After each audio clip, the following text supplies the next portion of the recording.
Московской области в групповых упражнениях 2013 года Евгения Иванова, Александра Кабилова, Анастасия Ткачева, Таисия Бортникова. Победительница первенства России в групповых упражнениях 2013 года, победительница всероссийских соревнований юной гимнастки в групповых упражнениях 2013 года Полина Михайлова.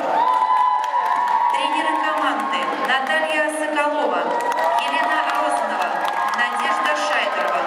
Постановщик композиции Екатерина Адельбаева. Оценка команды номер 1.